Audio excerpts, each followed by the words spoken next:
دوسری پوزیشن جامعہ رحیمیہ حسینیہ کلورکوٹ بھکر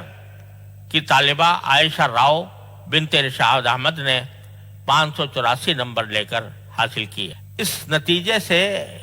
کی جو تھوڑی تفصیل میں نے آپ حضرات کے سامنے بیان کی ہے، اس سے آپ کو یہ اندازہ ضرور ہوا ہوگا کہ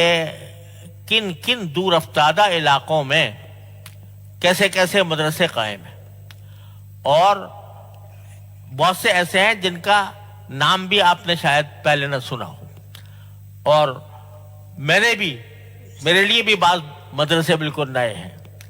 لیکن وہاں دیہات میں بیٹھ کر، وہاں پسماندہ علاقے میں بیٹھ کر یہ مدرسے کیا خدمت انجام دے رہے ہیں، اور کس طرح چھوٹے چھوٹے دیہات کے اندر مدرسوں میں طالبہ اور طالبات کس طرح اعلیٰ درجے کے امتحانات دے رہے ہیں اور پوزیشن لے رہے ہیں۔ اس سے تھوڑا سا اس بات کا اندازہ ضرور ہوا ہوگا، اور یہی وہ چیز ہے کہ جس کا ہم تحفظ چاہتے ہیں، کہ ان مدارس کا کام خود مختاری اور آزادی کے ساتھ خالص دین کی خدمت کی خاطر اللہ تعالیٰ ان کو کرنے کی توفیق عطا فرمائے۔ اور یہی وہ بات ہے جو بعض اوقات لوگوں کے نگاہ میں کھٹکتی ہے، اور اس کی وجہ سے یہ کوششیں ہوتی ہیں کہ ان مدارس کو بدنام کیا جائے، ان مدارس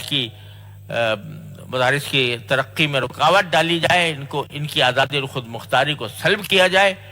لیکن الحمدللہ اس سلسلے کی کوئی کوشش بھی آج تک کامیاب نہ ہوئی ہے، نہ آئندہ انشاءاللہ ہوگی، اور یہ مدارس انشاءاللہ اپنی خدمات اللہ تعالیٰ کے فضل و کرم سے ادا کرتے رہیں گے جب تک ہم خالصتاً اللہ جل جلالہ کی رضا کے لیے کام کرتے رہیں گے۔ انشاءاللہ دنیا کی کوئی طاقت ہمارے اس نظام کو ختم نہیں کر سکے گی۔